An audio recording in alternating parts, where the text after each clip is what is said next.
وما لنا ألا نتوكل على الله وقد هدانا سبلنا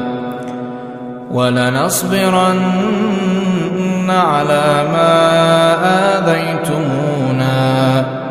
وعلى الله فليتوكل المتوكلون. وقال الذين كفروا لرسلهم لنخرجنكم من أرضنا أو لتعودن في ملتنا فأوحى إليهم ربهم لنهلكن الظالمين ولنسكننكم الأرض من بعدهم ذلك لمن خاف مقامي